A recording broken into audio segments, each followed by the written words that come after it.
चलिए लेक्चर 5 देखते हैं। पहले तो मैं जो क्वेश्चन होमवर्क में दिया था लेक्चर 4 में, बोर्ड में आया हुआ क्वेश्चन, ये देख लेते हैं। मैंने बताया था ये सिंपल सा क्वेश्चन है, आप ट्राई कर सकते हो जाएगा। क्वेश्चन है आपका कि दो पॉइंट चार्जेस हैं प्लस क्यू और माइनस 2q। ये दोनों पॉइंट चार्जेस आपके यहाँ पे रखे हुए हैं, एक है यहाँ पे प्लस क्यू और एक है यहाँ पे माइनस 2q। आपको इस पॉइंट पे मैग्नीट्यूड ऑफ इलेक्ट्रिक फील्ड और डायरेक्शन ऑफ इलेक्ट्रिक फील्ड बताना है वर्टेक्स ए पे। ये ए हो गया, ये बी हो गया और ये सी हो गया। पहले हम इस क्वेश्चन को देखते हैं, फिर आगे बढ़ेंगे।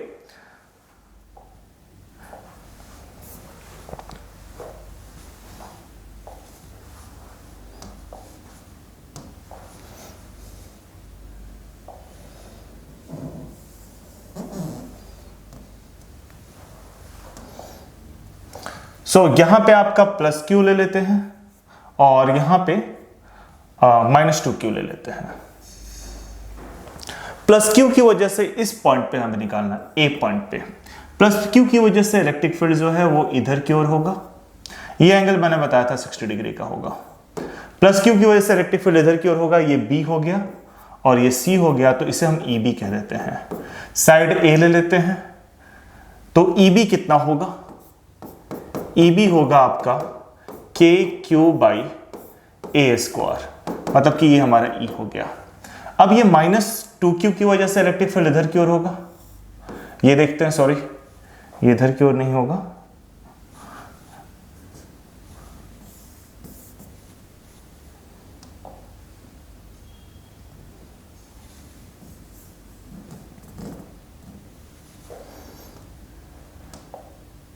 ये आपका नेगेटिव चार्ज है तो टूवर्ड्स द फील्ड होगा, इधर की ओर होगा।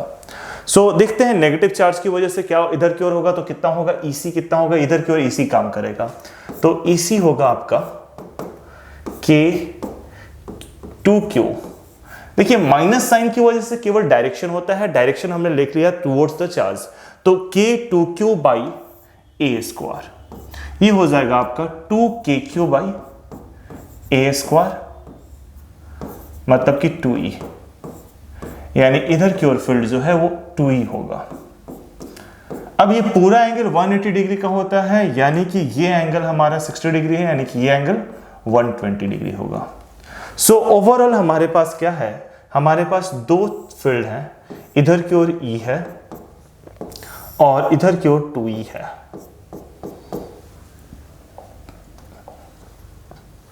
इसका जो रिजल्टेंट होगा वो कहां होगा, ये देखते हैं हम लोग। रिजल्टेंट जो है वो एक E है, एक 2E है, यहां इनके बीच में एंगल 120 डिग्री का। तो रिजल्टेंट एग्जैक्टली बीच में तो नहीं लाई करेगा, ठीक है, एक किसी से एक से एंगल बनाएगा, और ऑब्वियस सी बात है इधर वाला ज्यादा मैग्नीट्यूड है, इधर कम मैग्नीट्यूड है, तो रिजल्टेंट कहीं इधर की ओर होगा, इधर की ओर होगा। कितने एंगल पे इंक्लाइन होगा? थीटा एंगल पे इंक्लाइन होगा। वो थीटा हम निकालेंगे क्योंकि मैग्नीट्यूड और डायरेक्शन पूछा है निकालने को। तो सबसे पहले तो मैग्नीट्यूड निकालते हैं, रिजल्टेंट R1 ले लेते हैं। ये तो R1 कितना होगा आपका? R1 होगा, दो वेक्टर्स हैं E और 2E, तो E स्क्वायर प्लस 2E का whole square plus 2 into E into 2E into cos 120। cos 120 आपको पता है -1/2 होता है, तो ये हो जाएगा आपका R1 is equal to E square plus 4E square,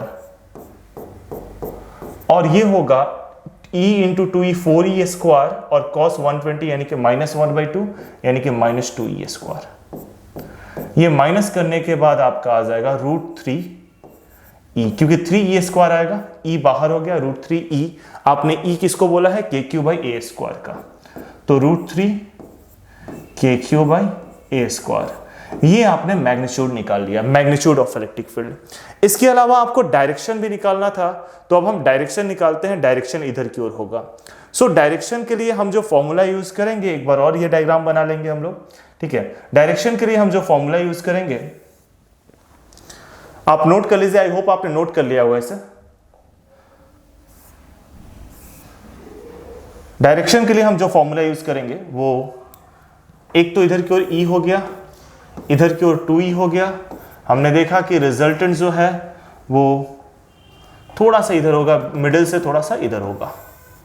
इस एंगल को रिजल्टेंट बोल दिया, इस एंगल को थीटा ले लिया, तो 2E के साथ थीटा एंगल माना है। Let resultant makes angle theta with 2E। तो tan थीटा क्या होगा?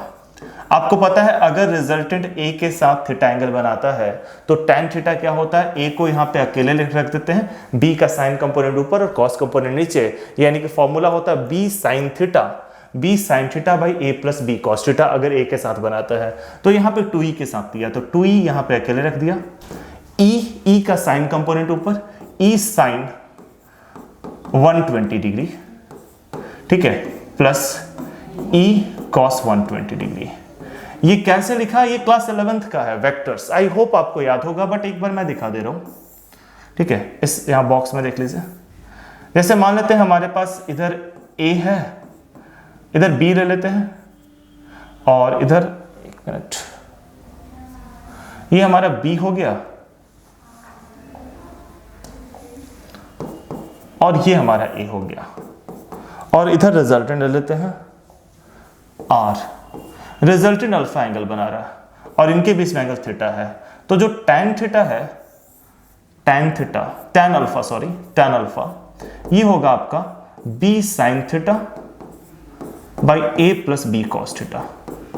ये वेक्टर्स में हमने पढ़ा है, आई होप आपको ये फॉर्मूला याद होगा। थीटा जो है वो A और B के बीच में एंगल हो गया, तो उसी तरीके से यहाँ पे इन दोनों वेक्टर के बीच में ये E हो गया, ये 2E हो गया, इनके बीच में एंगल 120 डिग्री है, ठीक है। और ये थीटा जो है वो 2E जो R1 जो 2E के साथ एंगल बना रहा है वो हमें निकालना है। तो जिसके साथ बना रहा है वो यहाँ पे अकेले है, उसका दूसरे का साइन कंपोनेंट ऊपर है, कॉस कंपोनेंट नीचे है। तो tan थीटा क्या हो जाएगा हमारा? इस केस में tan थीटा कितना हो जाएगा? 2E sin 120 degree. sin 120 degree आपको पता है √3/2 होता है, यानी E इंटू √3/2, E इंटू √3/2, और ये हो जाएगा आपका 2E प्लस E इंटू -1/2, ठीक है, E इंटू -1/2। This implies tan theta is equal to, अब देखिए इसको थोड़ा सिंप्लीफाई करते हैं, ये E √3/2 है, ये 2E प्लस E पे -1/2 है, तो ये आ जाएगा आपका E √3/2 बाई E -1/2 है और ये 2E है, यानी कि 3E/2, और यहां से आपका 2 से 2 कैंसिल आउट हो जाएगा, E से E कैंसिल आउट हो जाएगा, और फाइनली ये आएगा 1/√3। tan थीटा 1/√3 आएगा, यानी कि थीटा जो है वो 30 डिग्री का हो गया। आपसे डायरेक्शन पूछा था, आपसे मैग्नीट्यूड पूछा था, आपने मैग्नीट्यूड बता दिया, ठीक है, जो भी आपका मैग्नीट्यूड आया √3E, और डायरेक्शन जो आया वो 2E के साथ 30 डिग्री एंगल पे। तो आप क्या बोलोगे? At an angle of 30 degree with 2E। ये बोर्ड का क्वेश्चन आया था, आई होप आप समझ गए होगे इसको कैसे करना है। चलिए अब आगे बढ़ते हैं नेक्स्ट क्वेश्चन की ओर, नेक्स्ट टॉपिक की ओर। इनफैक्ट हमारा इलेक्ट्रिक फील्ड का बेसिक कंप्लीट हो गया। अब नल पॉइंट पढ़ते हैं and then electric field lines अगले लेक्चर में देखेंगे। इस लेक्चर में नल पॉइंट समझते हैं हम लोग क्या होता है। देखिए नल पॉइंट क्या चीज है? एक ऐसा पॉइंट, दो या दो से ज्यादा चार्ज का सिस्टम हो। हम दो चार्जेस के सिस्टम देखेंगे क्योंकि आपसे एग्जाम में दो चार्जेस का सिस्टम ही पूछा जाता है। तो एक ऐसा पॉइंट जिस पॉइंट पे नेट फील्ड जीरो हो, that point is called null point. दो चार्ज का सिस्टम हम पढ़ेंगे, उसमें एक ऐसा पॉइंट जिस पॉइंट पे नेट फील्ड जीरो हो, that is called null point. So null point निकालेंगे कैसे? दो केसेस है, जब दोनों चार्जेस आपका सेम नेचर का हो और जब दोनों चार्जेस आपका अपोजिट नेचर का है। तो सेम नेचर में भी दिया हुआ है और अपोजिट नेचर में भी हम देखेंगे। सो बेसिकली मैं ट्राई करता हूं मैं खुद ही बनाकर इसको आपको समझाऊं, ज्यादा बेटर लगेगा। सो सेव्स करते हैं हम लोग।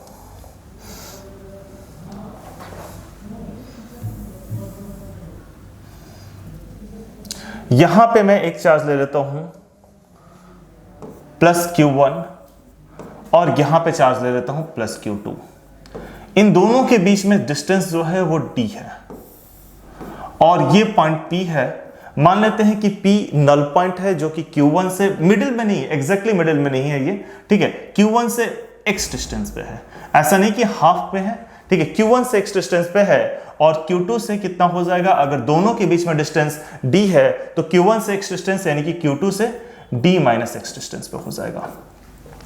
सो आगे देखते हैं इसमें हम लोग, ये Q1 से x डिस्टेंस पे है, Q2 से d माइनस x डिस्टेंस पे है, तो Q1 की वजह से जो फील्ड होगा उसे E1 ले लेते हैं इधर की ओर, और Q2 की वजह से जो फील्ड होगा उसे E2 ले लेते हैं, वो इधर की ओर होगा।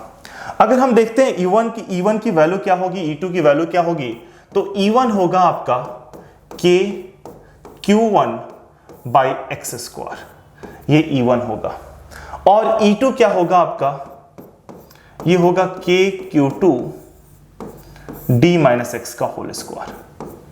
ये दोनों फील्ड अलग अलग होंगे, लेकिन P नल पॉइंट है तो P पे दोनों का डायरेक्शन अपोजिट होगा क्योंकि दोनों चार्ज पॉजिटिव हैं। तो as P is null point, as P is null point, null point का मतलब होता है वो पॉइंट जहां पे नेट फील्ड जीरो है, यानी कि EP आपका जीरो हो जाएगा। और EP क्या होता है, E1 इधर की ओर है, E2 इधर की ओर है, तो EP होगा आपका E1 plus of minus E2, ये आपका जीरो हो गया, यानी कि E1 is equal to E2 अगर P नल पॉइंट है। तो E1 कितना है हमारा, E1 है K Q1 by x square और E2 है K Q2 by d minus x का होल स्क्वायर। अब देखिए K से K कैंसिल आउट हो जाएगा, तो इसे हम लिख सकते हैं Q1 x square by d minus x का whole square is equal to Q1 by Q2, और दोनों साइड आप रूट ले लीजिए, दोनों साइड आप रूट ले लीजिए, तो ये होगा आपका x by D minus X by D minus X is equal to, ये x is equal to root Q1 by root Q2। हालांकि जब आपका सिंपल एग्जाम है, ठीक है, क्वेश्चन आया हुआ, तो आप इसे मतलब क्रॉस मल्टीप्लाई करके सॉल्व कर सकते हो, क्योंकि रूट Q1 और रूट Q2 एक नंबर आएगा। बट यहां पे मुझे फाइनल आंसर देना है, तो इसे मैं फर्दर सिंप्लीफाई करता हूं, ठीक है, कंपोनेंटो डिफरेंडो लगा के भी सॉल्व कर सकते हैं, वो बेटर तरीका होगा।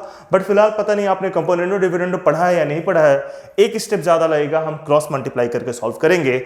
आप वीडियो पॉज करके इसे लिख लीजिए, आगे बढ़ते हैं। सो हमारे पास आया था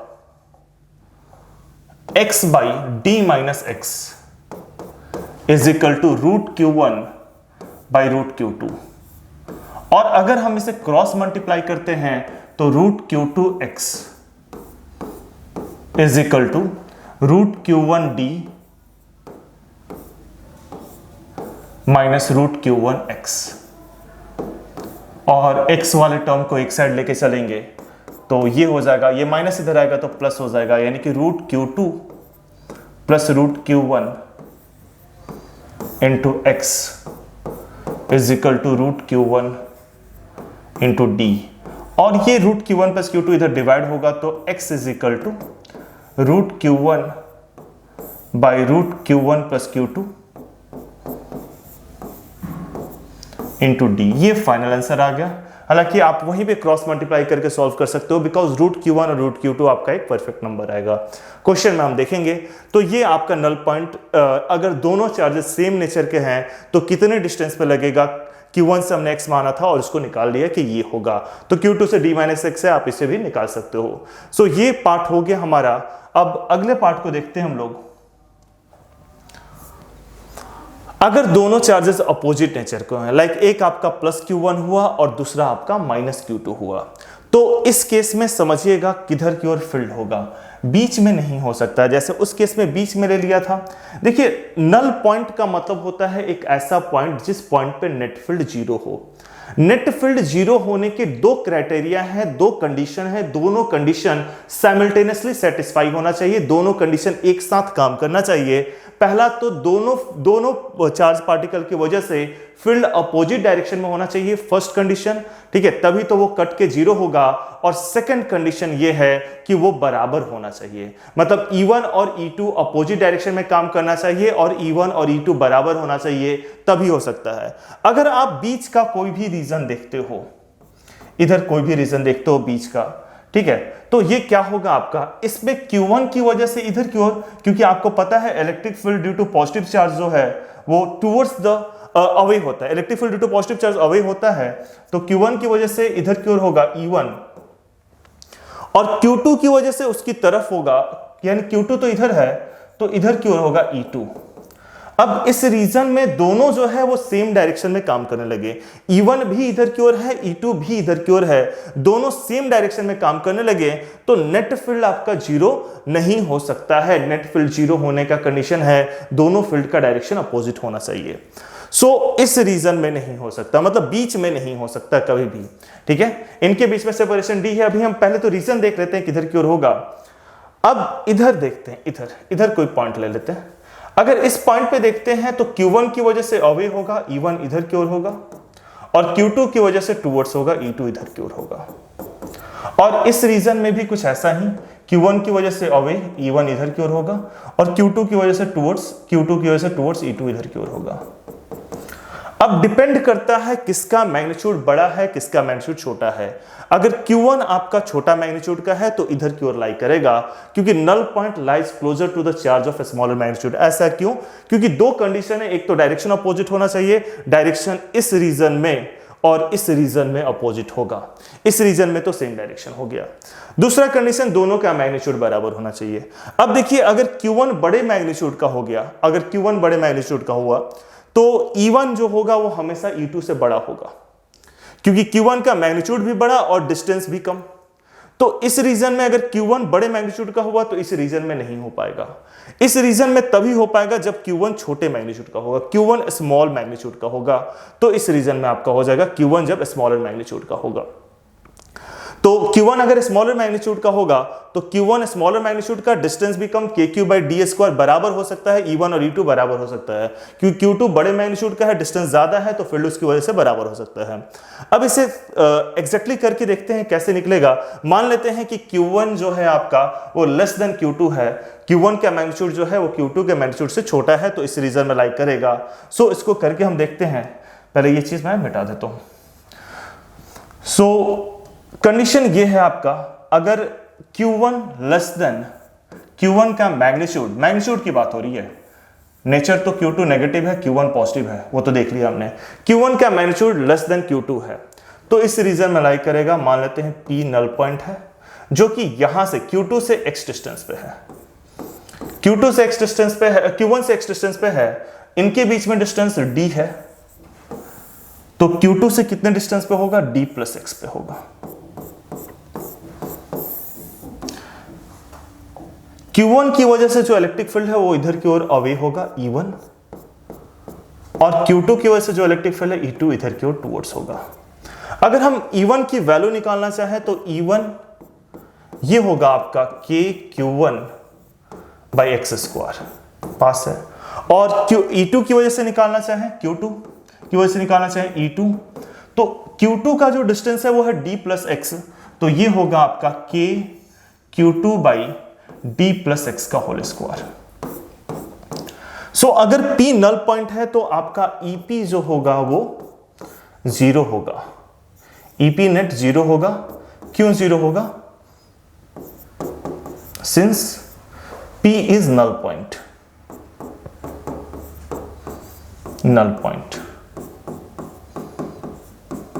P आपका नल पॉइंट है, इसलिए आपका EP नेट जो है वो 0 होगा। आप इसे नोट डाउन कर लीजिए, अगले स्टेप में हम इसे सॉल्व करते हैं, EP नेट को 0 करके सॉल्व करते हैं। E1 हमारा KQ1/x² है और E2 हमारा KQ2/d+x का होल स्क्वायर है।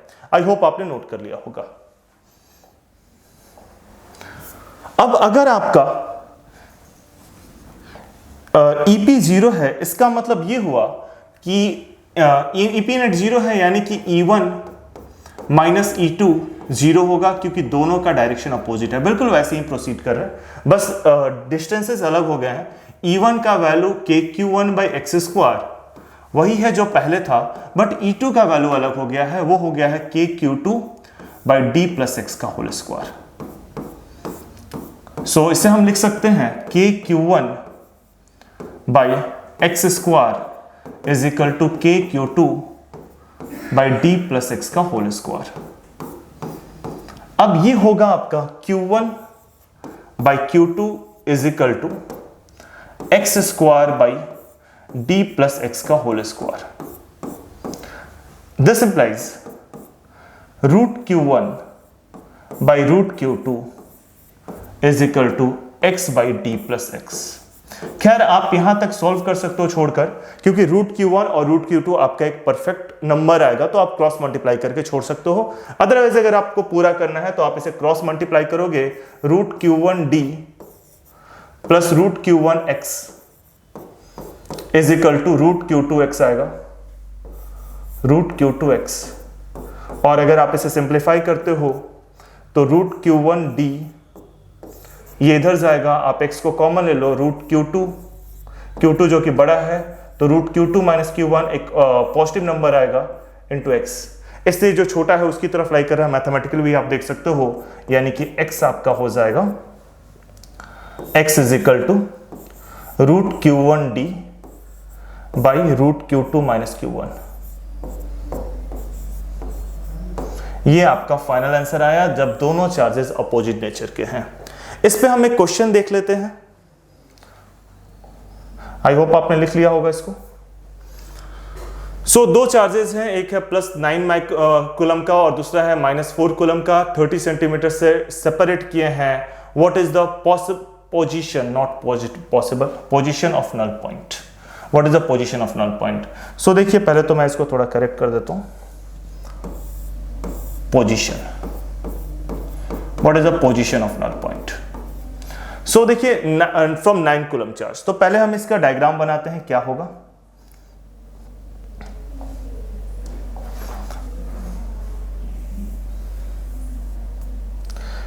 ये हमारा +9 कूलम चार्ज हो गया और ये हमारा यहां पे Q1 ले लेते हैं और ये हमारा Q2 -4 कूलम चार्ज हो गया। इस बार छोटे मैग्नीट्यूड का कौन है? Q2 है। सो सबसे पहले हमें चेक करना होगा कि छोटे मैग्नीट्यूड का कौन है, तो Q2 है, 4 इसका मैग्नीट्यूड है। आपको पता है नल पॉइंट जो चार्ज स्मॉलर मैग्नीट्यूड का होता है उसकी तरफ लाई करता है, यानी कि नल पॉइंट यहां पर लाई करेगा, P पॉइंट। अब इनके बीच में डिस्टेंस 30 है, ये डिस्टेंस 30 है। हमें बताना है कि 9 कूलम से कितना डिस्टेंस होगा। मान लेते हैं 4 से x, क्योंकि 4 के क्लोज है, तो 9 से कितना डिस्टेंस हो जाएगा? 30 + x। यानी आंसर हमें x नहीं बताना है, आंसर में हमें 30 + x बताना है, बट x निकालेंगे तभी तो 30 + x होगा। अगर P पे हमें फील्ड निकालना, P नल पॉइंट है, तो P पे Q2 की वजह से फील्ड E2 इधर की ओर होगा और E1 इधर की ओर होगा। P नल पॉइंट है, EP नेट आपका 0 हो जाएगा, EP नेट 0 हो जाएगा। और अगर EP नेट देखते हैं तो Q1 की वजह से अवे है, यानी कि K 9/30 + x का होल स्क्वायर माइनस दूसरा अपोजिट डायरेक्शन में है K 4/x square is equal to 0। अगले स्टेप में आपका K 9/30 + x का whole square is equal to K 4/x स्क्वायर। सो इस केस में आपका x square by 30 + x, sorry,